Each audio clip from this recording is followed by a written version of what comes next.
معزز ناظرین کرام، حاضرین عظام، نوجوان دوستوں اور بزرگوں، آج جو آپ سے گفتگو کرنی ہے وہ اس موضوع پر گفتگو کرنی ہے کہ ملک کے جو حالات ہیں وہ بڑے ہی ہنگامہ خیز ہیں اور بڑے ہی خطرات کی طرف ملک کے ماحول میں تبدیلی ہو رہی ہے، اور ملک کا جو ماحول ہے وہ بڑے ہی خطرناک راہوں کی طرف چل پڑا ہے۔ لیکن مسلمانوں کے لیے اس ملک میں یوں کہہ لیجئے عرصہ حیات تنگ کر دیا گیا ہے، اور مسلمانوں کو، ان کی مسجدوں کو، ان کی عبادت گاہوں کو نشانہ بنایا جا رہا ہے، اور میں کہتا ہوں اس کے ذمہ دار خود مسلمان ہیں۔ اس کے ذمہ دار خود مسلمان ہیں، کیونکہ مسلمانوں نے نبی علیہ الصلوۃ والسلام کی تعلیمات اور قرآن کی تعلیمات پر عمل نہیں کیا۔ آج ہمارے ساتھ پورے ملک میں زیادتی اور ظلم کا معاملہ کیا جا رہا ہے، ہر کہیں مسلمانوں کو نشانہ بنایا جا رہا ہے، صرف اس بنیاد پر کہ یہ مسلمان ہیں، صرف اس بنیاد پر کہ اس کا تعلق نبی علیہ الصلوۃ والسلام سے ہے، اس کا تعلق قرآن سے ہے، اور یہ مسلمان کیا ہے اپنے آپ کو کہلاتا ہے۔ پورے ملک میں ایک نفرت کی آگ لگی پڑی ہے، اور اسٹیپ بائی اسٹیپ یکے بعد دیگرے، ایک کے بعد ایک مسلمانوں کو ٹارگٹ کیا جا رہا ہے، کبھی موب لنچنگ کے نام پر، کبھی گائے کے گوشت کے کھانے کے نام پر، کبھی جے شری رام کا نعرہ لگوانے کے نام پر، کبھی دہلی کے اندر فساد ہوتا ہے، کبھی کیا ہے آسام کے اندر فساد ہوتا ہے، کبھی کیا ہے مظفر نگر کے اندر فساد ہوتا ہے، اور اب موجودہ صورتحال ملک میں تری پورہ ایک اسٹیٹ ہے، ایک جگہ ہے، وہاں بڑے ہی خطرناک اور ہنگامہ خیز حالات ہیں۔ تقریباً ایک ہفتہ گزر چکا ہے، اور مسلسل ایک ہفتے سے مسلمانوں کے گھروں کو، مسلمانوں کی مسجدوں کو، مسلمان یعنی نبی علیہ الصلوۃ والسلام اور حتیٰ کہ قرآن پاک کو جلایا جا رہا ہے، مسلمانوں کے گھروں کو جلایا جا رہا ہے، مسجدوں کو آگ لگائی جا رہی ہے۔ ایک رپورٹ کے مطابق 15 مسجدوں کو کیا ہے کسی مسجد کو آگ لگائی گئی، کسی مسجد کو کیا ہے توڑ پھوڑ کر دیا گیا، لیکن پورا ملک خاموش تماشائی بنا ہوا ہے۔ تو آپ اس سے اندازہ لگا سکتے ہیں کہ ملک کا ماحول کیا ہے۔ ایک ذرا سا کوئی معاملہ ہو جائے تو میڈیا اس کو کیا خوب دکھاتا ہے، خوب ہائی لائٹ کرتا ہے۔ اگر کوئی مسلمان کسی غیر مسلم کو کچھ کہہ دے یا اپنے دفاع کے لیے کوئی ایک لفظ بھی بول دے تو پورا میڈیا کیا اس پر ٹوٹ پڑتا ہے۔ اور آج ایک ہفتے سے مسلسل تریپورہ کے اندر مسلمانوں کو کیا ہے ہراساں کیا جا رہا ہے، مسلمانوں کے گھروں پر پتھر پھینکے جا رہے ہیں، مسلمانوں کو مارا جا رہا ہے، کئی مسجدوں کو آگ لگا دی گئی، کئی مسجدوں میں توڑ پھوڑ کی گئی ہے، اور طرح طرح کے نعرے لگائے جا رہے ہیں مسلمانوں کے اندر خوف اور دہشت پھیلانے کے لیے۔ لیکن نہ تو میڈیا پر اس کو دکھایا جا رہا ہے، اور پورا میڈیا جو مین اسٹریم میڈیا ہے، نیشنل میڈیا، وہ خاموش ہے۔ یہ تو سوشل میڈیا پر کچھ اس طرح کے لوگ ہیں جو کیا ہے ان خبروں کو ہم تک پہنچا رہے ہیں، اور وہاں کی جو ویڈیوز وائرل ہو رہی ہیں اس پر وہ تبصرہ کر رہے ہیں، لیکن جو گودی میڈیا ہے وہ مکمل خاموش ہے۔ اور جو حکومت ہے، حکومت بھی بالکل خاموش تماشائی بنی ہوئی ہے۔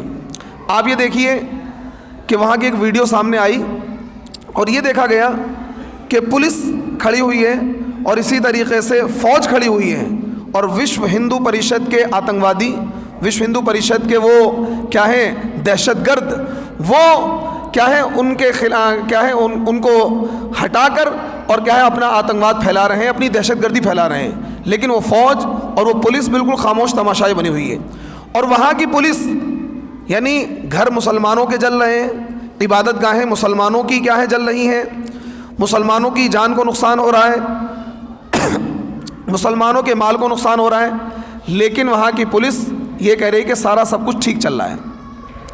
بالکل وہی سین جو گجرات کے اندر ہوا تھا 2002 کے اندر، ایک پری پلان ہفتوں، کافی دنوں تک، کافی لمبے عرصے تک گجرات کے اندر فسادات ہوتے رہے، اور وہاں کی پولیس یہ کہتی رہی کہ سب کچھ ٹھیک چل رہا ہے اور کوئی دقت والی بات نہیں ہے۔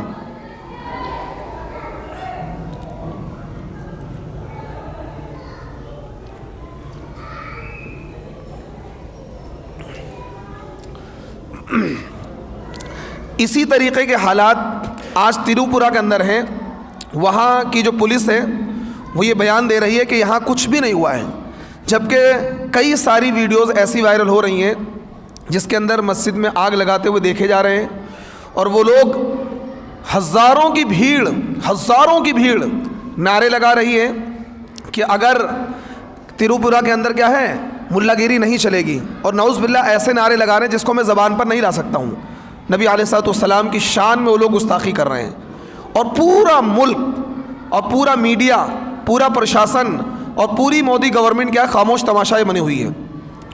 اور یہ تو ان کا حال ہے گورنمنٹ کا، لیکن جو مسلمانوں کے لیڈر ہیں، مسلمانوں کے رہنما ہیں، مسلمانوں کے قائد ہیں، وہ بھی خاموش تماشائی بنے ہوئے ہیں۔ کیوں خاموش تماشائی بنے ہوئے ہیں؟ کیوں مسلمانوں کے کانوں پر جوں نہیں رینگتی ہے؟ کیونکہ آج مسلمان کا حال یہ ہے کہ اسے صرف اپنی فکر ہے۔ آج مسلمان کا حال یہ ہے کہ اسے اپنی فکر ہے۔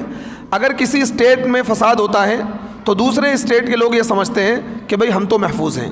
دلی کے اندر فساد ہوتا ہے، دلی کے اندر مسجدوں کو مسمار کیا جاتا ہے، مسجدوں کو آگ لگائی جاتی ہے، مسجدوں کو توڑا جاتا ہے، مسلمانوں کو شہید کیا جاتا ہے، تو اطراف کے مسلمان اور یو پی کے مسلمان اور پورے ہندوستان کے مسلمان خاموش تماشائی بنے ہوئے ہیں، اور وہ یہ سمجھتے ہیں کیا ہے ہم تو بالکل صحیح سلامت ہیں، ہمارے کیا ہے ہمیں تو کوئی نقصان نہیں ہے۔ کیوں؟ ان کے دل میں وہ ایمانی جذبہ، وہ ایمانی حرارت نہیں ہے جو ایمانی جذبہ صحابہ کے اندر تھا، جو ایمانی جذبہ صحابہ کرام کے اندر موجود تھا، وہ ایمانی جذبہ جو آج سے پہلے کے مسلمانوں میں موجود تھا، آج وہ ایمانی جذبہ مسلمانوں کے اندر نہیں ہے۔ اور یہ جو دور، جس دور سے ہم اور آپ گزر رہے ہیں، اس دور کی شہادت نبی علیہ الصلوۃ والسلام نے دی تھی کہ ایک وقت ایسا آئے گا کہ مسلمانوں تمہارے اوپر کافر قومیں، اسلام مخالف قومیں، اسلام دشمن قومیں ایسے ٹوٹیں گی جیسا کوئی بھوکا گیا دسترخوان پہ ٹوٹ پڑتا ہے، اس طریقے سے ٹوٹیں گی، اور ایک دوسرے کو دعوت دیں گی۔ جیسے کہ انسان کوئی دسترخوان پہ بیٹھا ہوا ہے اور ایک دوسرے کو بلایا، آؤ بھائی تم بھی کھا لو، آؤ بھائی تم بھی کھا لو۔ دنیا کی جتنی بھی کیا اسلام مخالف طاقتیں ہیں اور اسلام مخالف قوتیں ہیں، اور جو مسلمان اینٹی مسلمس ہیں، وہ کیا ہیں مسلمانوں کو نقصان پہنچائیں گے اور مسلمانوں کے خلاف ٹوٹ پڑیں گے۔ جب صحابہ کے سامنے اللہ کے نبی نے کیفیت بیان کی کہ اس طریقے سے مسلمان کیا ہیں تنکوں کی طرح بکھر جائیں گے، مسلمانوں کی مال، مسلمانوں کے جان، مسلمانوں کی عزت، مسلمانوں کی آبرو محفوظ نہیں ہوگی، تو صحابہ کو اس پر بڑا تعجب ہوا کہ یا رسول اللہ، اے اللہ کے نبی، ایسا کیسے ممکن ہے، ایسا کیسے پاسبل ہے کہ مسلمان یعنی دنیا کی کافر قومیں مسلمانوں پر ٹوٹ پڑیں گی، مسلمانوں پر حملہ آور ہوں گی، اور مسلمانوں کیا ہے مسلمان تنکے کی طرح بکھر جائیں گے، مسلمانوں کا کوئی وجود نہیں ہوگا۔ صحابہ کو بڑا تعجب ہوا، تو صحابہ نے سوال کیا، اے اللہ کے نبی، کیا مسلمانوں کی تعداد کم ہوگی؟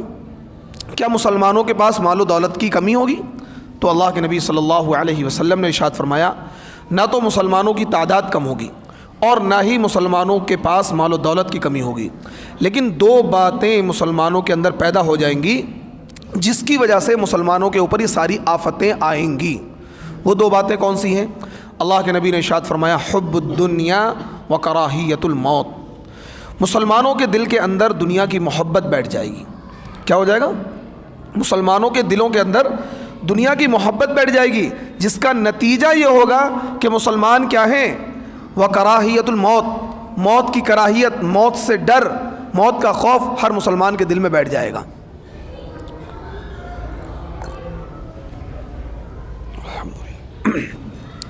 تو آج ہم ذرا اپنا جائزہ لیں اور نبی علیہ الصلوۃ والسلام کی اس حدیث پر ہم غور کریں کہ آج ہمارا حال کیا ہے۔ نبی علیہ الصلوۃ والسلام نے اس دور کے بارے میں بالکل کیا ہے نقشہ کھینچ دیا تھا صحابہ کے سامنے، اور صحابہ کو بڑا تعجب ہوا تھا کہ ایسا کیوں ہوگا، کیوں؟ صحابہ کے سامنے تو وہ سچویشن تھی، صحابہ کے سامنے تو وہ منظر تھا کہ ہم 313 ہیں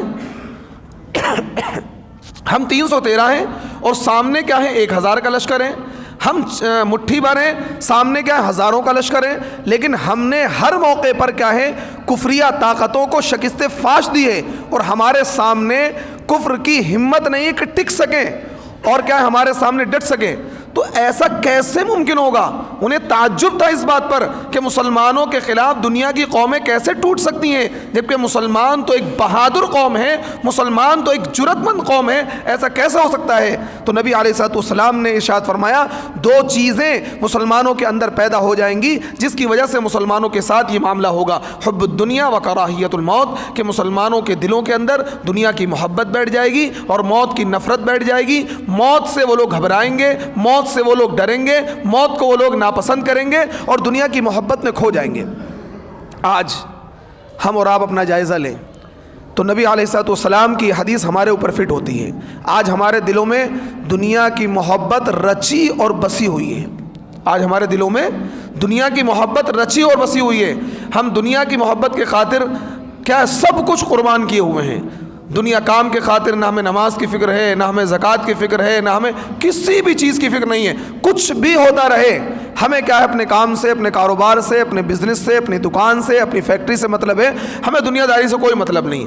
ہر مسلمان کیا ہے اپنی اسی مستی میں مگن ہے، وہ سوچتا ہے بھائی میرا کاروبار تو ٹھیک چل رہا ہے، میرا گھر تو ٹھیک چل رہا ہے، میری دکان تو ٹھیک چل رہی ہے، میرا بزنس تو ٹھیک چل رہا ہے۔ اس کے ذہن میں کبھی نہیں آتا کہ آج ان مسلمانوں کے ساتھ ہو رہا ہے تو کل کو میری بھی باری ہے، ایک کے بعد ایک کی باری ہے اور یہ کے بعد دیگرے سب کی باری آ رہی ہے۔ لیکن جب ایک مسلمان کے ساتھ کچھ ہوتا ہے تو دوسرے مسلمان خاموش تماشائی ہوتے ہیں، جب اس کے ساتھ کچھ ہوتا ہے تو تیسرے مسلمان خاموش تماشائی بنے ہوتے ہیں۔ اور اس کی بنیادی وجہ وہ ہے کہ جو نبی علیہ الصلوۃ والسلام نے ارشاد فرمائی تھی کہ دنیا کی محبت بیٹھ جائے گی اور موت کی نفرت بیٹھ جائے گی، موت کی طرف سے مسلمان گھبرانے لگے گا۔ ایک وقت وہ تھا نہ تو مسلمانوں کے دلوں میں دنیا کی محبت تھی اور نہ موت کا ڈر تھا۔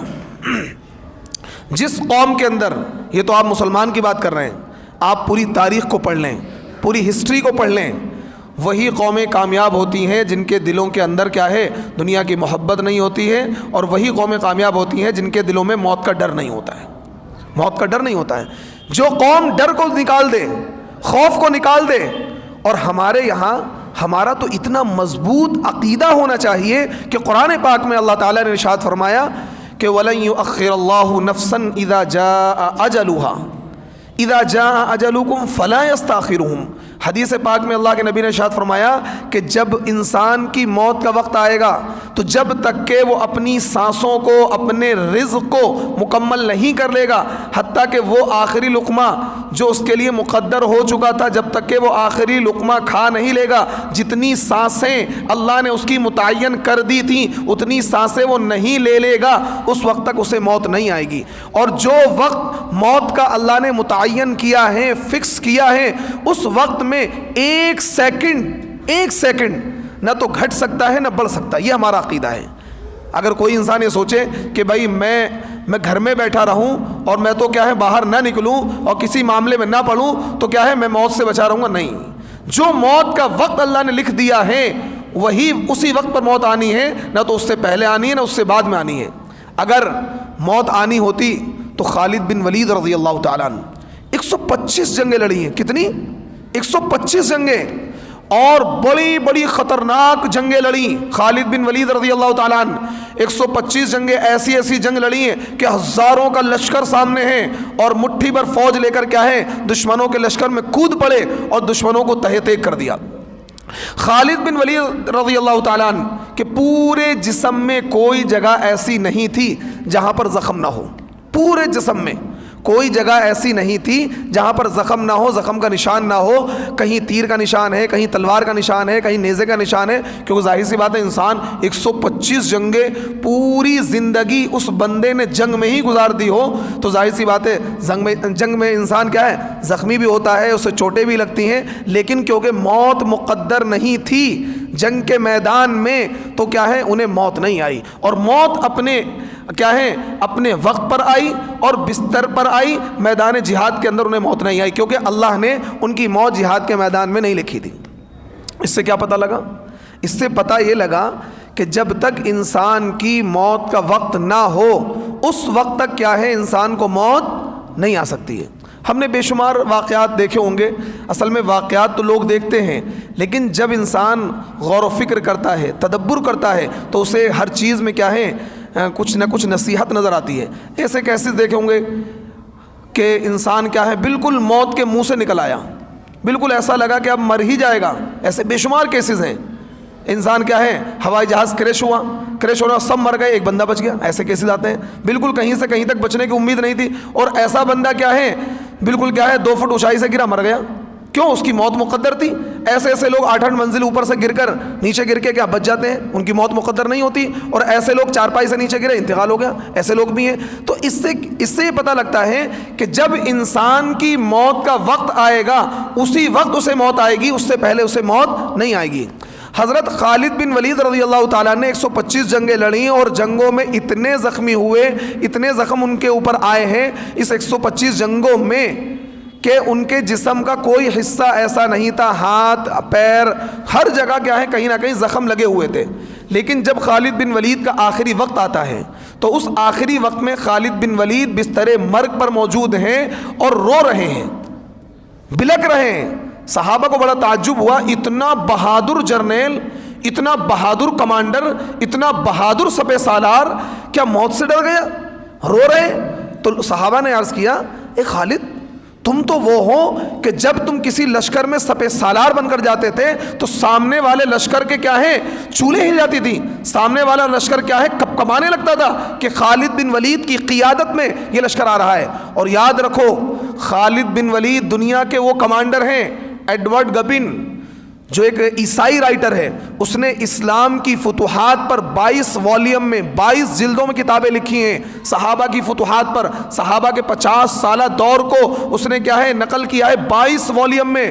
تو وہ یہ لکھتا ہے کہ دنیا کا واحد سپہ سالار ہے خالد بن ولید، دنیا کا واحد یہ جرنیل ہے کہ جس جنگ میں خالد کے ہاتھ میں جھنڈا آیا ہے، جس جنگ میں خالد بن ولید سپہ سالار بن کر گئے ہیں، اس جنگ میں کبھی بھی شکست نہیں ہو خالد بن ولید کو۔ ایک بھی جنگ خالد بن ولید جس جنگ میں، ایک تو ہوتا سپاہی کی حیثیت سے جانا، ایک ہوتا کہ سپہ سالار کی، کمانڈر کی اور جرنیل کی حیثیت سے جانا، جس جنگ میں خالد بن ولید سپہ سالار بنے ہیں اس جنگ میں کبھی بھی ہار کا سامنا نہیں کرنا پڑا ہے، اس جنگ میں کبھی بھی شکست کا سامنا نہیں کرنا پڑا ہے۔ اتنا بڑا جرنیل ہے خالد بن ولید، دشمنوں کے کیا پرخشے اڑا دیا کرتا تھا، دشمنوں کے لشکر کو تہو بالا کر دیا کرتا تھا، دشمنوں کے لشکر کو کیا ہے زیر و زبر کر دیا کرتا تھا۔ یہ ہے خالد بن ولید، بستر مرگ پر موجود ہے۔ خالد کی آنکھوں سے آنسو جاری ہیں، صحابہ ارد گرد جمع ہیں۔ صحابہ نے پوچھا، خالد کیا ہے، کیوں روتے ہو، کیا ہو گیا، کیا تم موت سے گھبرا گئے، کیا تمہیں موت سے ڈر لگ رہا ہے؟ تو خالد بن ولید نے کہا کہ نہیں بھائی، میں موت سے نہیں گھبرا رہا ہوں، میں موت سے نہیں ڈر رہا ہوں، مجھے آج افسوس ہو رہا ہے، مجھے رونا آ رہا ہے کہ میں نے اتنی ساری جنگیں لڑی ہیں اور جنگوں میں زخمی بھی ہوا، لیکن اللہ تعالیٰ مجھے بستر پر موت کیوں دے رہا ہے، مجھے میدان جہاد کے اندر موت کیوں نہیں آئی تاکہ مجھے بھی شہادت کا شرف حاصل ہو جاتا۔ کیوں میرے دوستوں، مسلمانوں، نوجوانوں سن لو، شہادت ایک شرف ہے، شہادت ایک عزت ہے، شہادت ایک نصیبہ ہے۔ اگر مسلمان، مسلم نوجوان، مسلم قوم یہ سمجھ لے کہ شہادت کوئی بے غیرتی نہیں ہے، شہادت کوئی یہ نہیں ہے کہ بھئی وہ بندہ کیا ہے اپنی حفاظت کرتا ہوا مارا گیا، اپنے مال کی حفاظت کرتا ہوا مارا گیا، اپنی مسجد کی حفاظت کرتا ہوا مارا گیا، تو ڈائریکٹ وہ بندہ کیا جنت کے اندر جائے گا۔ اگر کوئی اپنے مال کی حفاظت کرتا ہوا، اپنی جان کی حفاظت کرتا ہوا، اپنے کیا ہے اپنے دین کی حفاظت کرتا ہوا، اپنے قرآن کی حفاظت کرتا ہوا، اپنے نبی کی عصمت اور عزت کی حفاظت کرتا ہوا، اپنی مسجد کی حفاظت کرتا ہوا کوئی بندہ مارا گیا تو کیا ہے ڈائریکٹ جنت میں جائے گا، کیونکہ شہادت اتنا بڑا نصیبہ ہے، شہادت ایک اعزاز ہے، شہادت جنت میں جانے کا آسان اور شارٹ ترین راستہ ہے۔ شہید سے کوئی حساب کتاب نہیں لیا جائے گا، ڈائریکٹ شہید کو جنت دی جائے گی۔ شہادت، شہید کا یہ مقام ہے۔ یہی وجہ ہے کہ خود نبی علیہ الصلوۃ والسلام یہ دعا کرتے تھے ہر نماز کے اندر، اريد ان اقاتل فی سبیل اللہ ثم احیا ثم اقتل ثم احیا ثم اقتل ثم احیا ثم اقتل۔ بخاری کی روایت ہے کہ نبی علیہ الصلوۃ والسلام یہ کہتے ہیں کہ میری تمنا یہ ہے کہ میں اللہ کے راستے میں قتل کر دیا جاؤں، میری تمنا یہ ہے کہ میں اللہ کے راستے میں شہید کر دیا جاؤں، پھر اللہ مجھے زندہ کر دے، پھر میں اللہ کے راستے میں شہید کر دیا جاؤں، پھر اللہ مجھے زندہ کر دے، پھر میں اللہ کے راستے میں شہید کیا جاؤں۔ تو اللہ کے نبی خود یہ چاہتے ہیں، آپ کی دل کی آرزو یہ ہے کہ میں بار بار زندہ کیا جاؤں اور بار بار اللہ مجھے شہید کرے۔ ایک نبی رحمت، جبکہ نبی کا کتنا بڑا مقام ہوتا ہے، امام الانبیاء ہے، وہ خود اس بات کی تمنا کر رہے ہیں کہ ایک بار نہیں، مجھے کئی بار شہادت ملے، اللہ مجھے زندگی دے اور میں شہید کر دیا جاؤں، پھر اللہ مجھے زندگی دے، پھر میں شہید کر دیا جاؤں، ثم احیا ثم اقتل ثم احیا ثم اقتل ثم احیا ثم اقتل۔ اللہ کے نبی کہہ رہے ہیں مجھے زندہ کیا جائے پھر قتل کیا جائے، مجھے زندہ کیا جائے پھر مجھے قتل کیا جائے، یہ میرے نبی کی چاہت ہے۔ اس سے پتہ لگتا ہے کہ شہادت کتنا بڑا اعزاز ہے، شہادت کتنا بڑا انعام ہے۔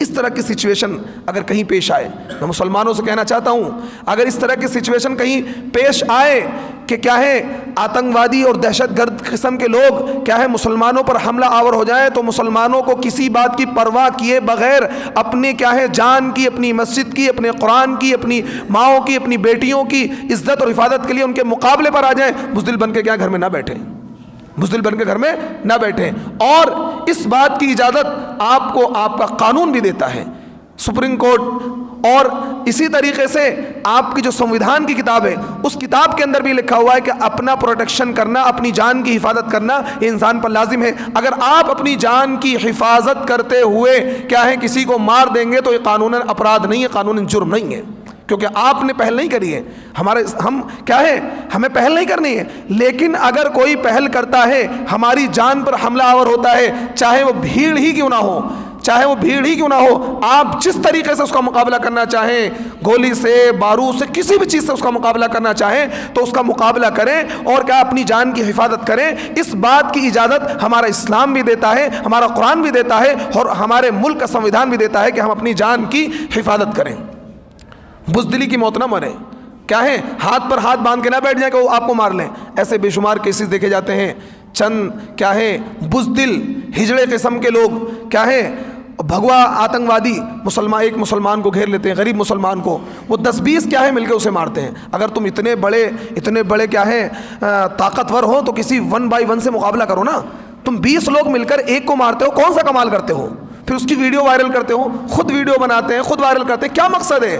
آپ کے دلوں میں خوف پیدا کرنا، آپ کے دلوں میں دہشت پیدا کرنا۔ اور میں کہتا ہوں کہ ایک مومن اگر وہ پکا مومن ہے، وہ بزدلی کی موت نہ مرے، وہ یہ سمجھ لے مجھے مرنا ہے، ان کا مقابلہ کرے، وہ 20 ہو 50 ہو، کم سے کم ایک آدھ کو تو جہنم رسید کر کے مرے، کم سے کم ایک آدھ کو جہنم رسید کر کے مرے، تو کیا ہے ان کے دلوں میں بھی خوف بیٹھے گا۔ ایسے آتنکوادی یہ ہندوستانی نہیں ہے، یہ بلکہ آتنکوادی ہیں، ہندوستان کے دشمن ہیں، ملک کے دشمن ہیں، جو ملک کی فضا کو خراب کرنا چاہ رہے ہیں، جو مسجدوں پر حملہ کر رہے ہیں، مسلمانوں پر حملہ کر رہے ہیں، نہتے کسی مسلمان کو دیکھ کر جے شری رام کا نعرہ لگوانے کے نام پر، وندے ماترم کہلوانے کے نام پر کیا ہے مسلمان کو مارتے ہیں۔ تو ایسی سچویشن میں کبھی اگر کوئی پھنس جائے تو اسے چاہیے کہ مقابلہ کرے، مقابلہ کرتے ہوئے مارا جائے، انشاءاللہ ڈائریکٹ جنت میں جائے گا۔ یہ منبر رسول پر بیٹھ کے میں کہہ رہا ہوں، بزدلی کی موت نہ مرے، ہاتھ پہ ہاتھ دھر کے نہ بیٹھے، اور اس امید میں یہ ایسے خبیث اور سور قسم کے لوگ ہیں، ان کے دلوں میں رحم نہیں ہے۔ آپ یہ نہ سوچیں کہ ہم ہاتھ باندھ کے بیٹھ جائیں گے تو یہ ہمیں چھوڑ دیں گے، نہیں، بلکہ آپ مقابلہ کریں، مقابلہ کرتے ہوئے مارے جائیں۔ اگر آپ ہاتھ باندھ کر مریں گے تو یہ بزدلی کی موت ہوگی، آپ مقابلہ کرتے ہوئے مارے جائیں گے تو یہ شہادت کی موت ہوگی۔ اور شہادت کیا ہے؟ یہ مومن کے لیے اعزاز ہے، مومن کے لیے کیا ہے؟ یہ بہت بڑے اعزاز کی بات ہے، اور مرنا تو ایک دن پھر بھی ہے۔ اگر آپ کی موت مقدر ہوگی جبھی آپ کو موت آئے گی، اور اگر آپ کی موت مقدر نہیں ہے تو کیا ہے موت نہیں آئے گی۔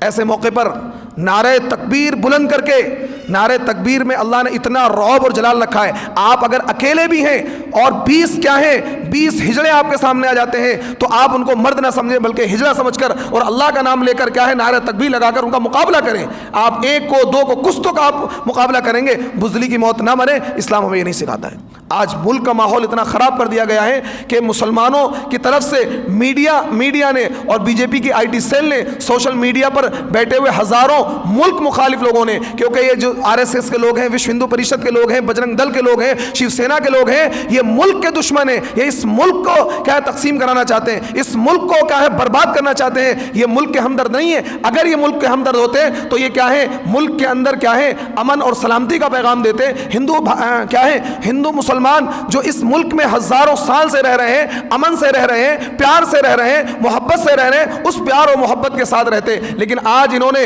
8 سال کے اندر 6-7 سال کے اندر اتنا غدر مچایا ہے کہ مسلمانوں کی عزت و آبرو سے یہ لوگ کھلواڑ کر رہے ہیں۔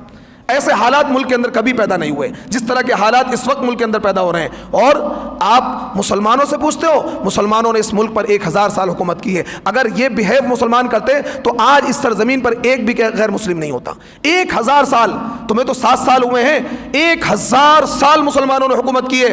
اور تاریخ کے بڑے بڑے رائٹر کو اٹھا کر دیکھ لو، پورے 1000 سال میں چیلنج کرتا ہوں، پوری 1000 سالہ تاریخ کو میں نے ہندوستان کی تاریخ کو پڑھا ہے، 1000 سال میں ایک بھی ہندو مسلم فساد نہیں ہے، ایک بھی ہندو مسلم فساد نہیں ہے پوری 1000 سالہ تاریخ میں مسلمانوں کا جو دور حکومت ہے۔ اور اس یعنی جب سے ہندوستان آزاد ہوا ہے 1947 سے لے کر اور اب تک تقریباً 20,000 سے زائد فساد ہو چکے ہیں ہندو مسلم۔ کتنے؟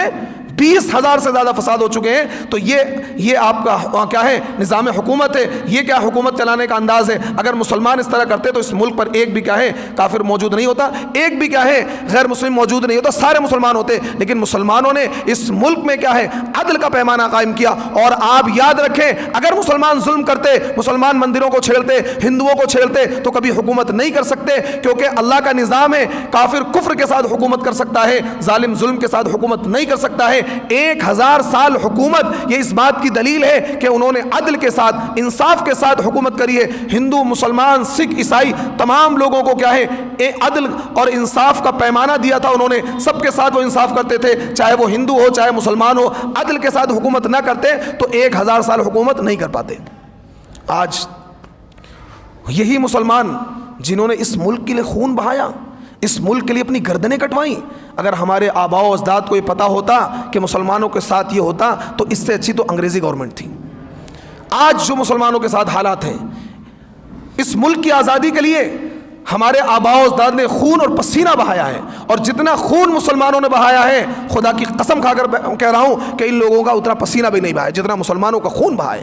اور یہ بات میں نہیں کہہ رہا ہوں، بلکہ غیر مسلم رائٹر، عیسائی رائٹر، خود پنڈت جواہر لال نہرو کی کتاب ہے دا ڈسکوری آف انڈیا، آپ اس کتاب کو پڑھیے۔ وہ پنڈت جواہر لال نہرو لکھتے ہیں کہ 1857 کی آزادی کے لیے 5 لاکھ مسلمانوں کو شہید کیا گیا، 5 لاکھ مسلمانوں کو شہید کیا گیا۔ اتنی بڑی تعداد مسلمانوں کی اس ملک کے لیے شہید ہوئی ہے، لیکن آج اس ملک میں مسلمانوں کو غدار بتایا جا رہا ہے۔ اس ملک میں مسلمانوں کو کیا ہے اپنے ملک سے وفاداری کے لیے کیا ہے سرٹیفکیٹ لینا پڑ رہا ہے۔ آج اس ملک سے وفاداری کے لیے مسلمانوں کو کیا ہے کہ ٹارگٹ کیا جا رہا ہے، اور مسلمانوں کو دیش دروہی کیا ہے مسلمانوں کو دہشت گرد کہا جا رہا ہے۔ یہ صرف اور صرف کیا ہے، یہ RSS، بجرنگ دل، وشو ہندو پریشد اور یہ ہندوتوا اس ملک کو کیا ہے، اس ملک کے نظام کو خراب کرنا چاہتے ہیں۔ اس ملک کا جو پیار ہے، اس ملک کا جو امن ہے، اس ملک کی جو شانتی ہے، اس ملک کی شانتی کو بھنگ کرنا چاہتے ہیں۔ لیکن ہم اور آپ کیا ہیں، اپنے آپ کو مضبوط کریں، اپنے اتحاد کو مضبوط کریں۔ اگر آپ یہ چاہتے ہیں کہ آپ ظلم سے بچیں تو مسلمانوں اپنی صفوں میں اتحاد پیدا کرو، اپنی صفوں میں اتحاد پیدا کرو اور اپنے اللہ سے رجوع کرو۔ آج ہم تو یہ کہیں گے یہ ہمارے اوپر اللہ کا عذاب ہے، یہ اللہ کا عذاب ہے، کیونکہ اللہ تعالیٰ ہے غیر قوموں کو ہم پر مسلط کرتا ہے۔ ہمارے کیا ہے اللہ کے قانون سے بھاگنے کی وجہ سے آج نمازوں سے ہم دور ہیں، آج قرآن کی تلاوت سے ہم دور ہیں، آج ہمارا جو نوجوان طبقہ ہے وہ نمازوں سے دور ہے، آج وہ فیشن میں پڑا ہوا ہے، آج وہ فلموں میں پڑا ہوا ہے،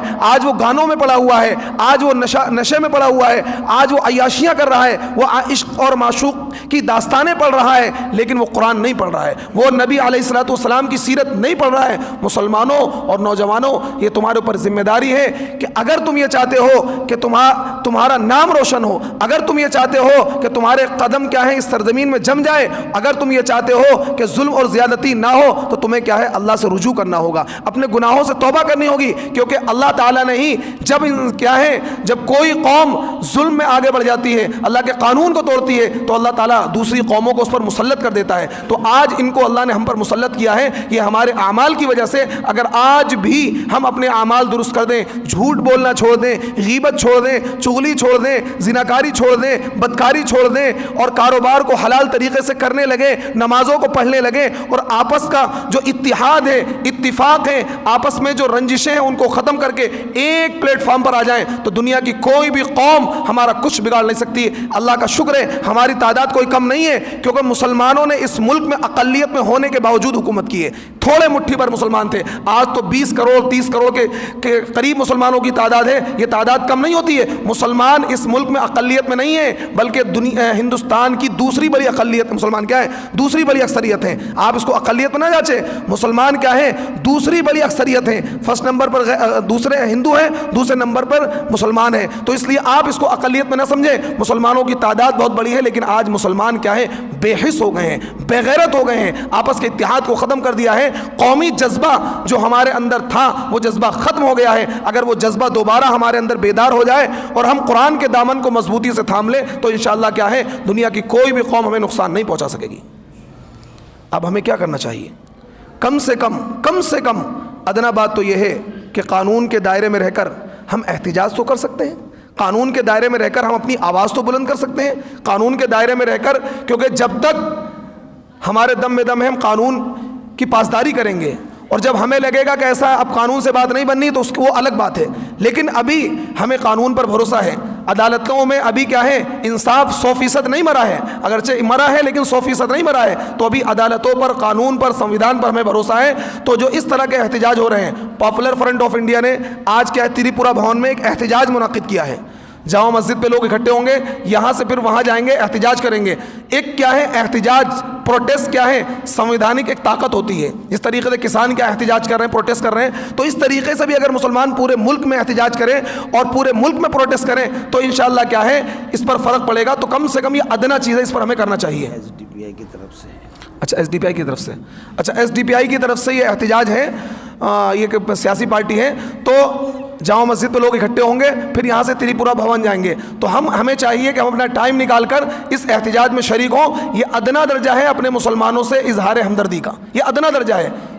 کیونکہ اس سے اعلیٰ چیز تو یہ کہ ہم وہاں جا کر کیا ہے ان کا ساتھ دیں, لیکن ملک کے حالات ایسے نہیں ہیں, بلکہ ہم قانون کے دائرے میں رہ کر یہ کر سکتے ہیں. تو ہمیں کرنا چاہیے, ہمیں کرنا چاہیے اپنا ٹائم نکال کر. اور اگر یہ سوچیں گے بھائی ہمارا کاروبار, مجھے یہاں جانا ہے, مجھے وہاں جانا ہے, مجھے فیکٹری کھولنی ہے, تو یہ سوچتے رہنا اگلا نمبر آپ کا ہے, اگلا نمبر آپ کا ہے. پھر دوسرے لوگ بھی سوچیں گے بھائی ہمیں کاروبار کرنا ہے, ہمیں فیکٹری کھولنی ہے. تو اسی طریقے چلتا رہے گا اور مرتے رہیں گے, پٹتے رہیں گے, کٹتے رہیں گے, اور کوئی حل نکلنے والا نہیں ہے. اللہ رب العزت میں اعمال صالحہ کی توفیق عطا فرمائے. وآخر دعوانا ان الحمد للہ رب العالمین.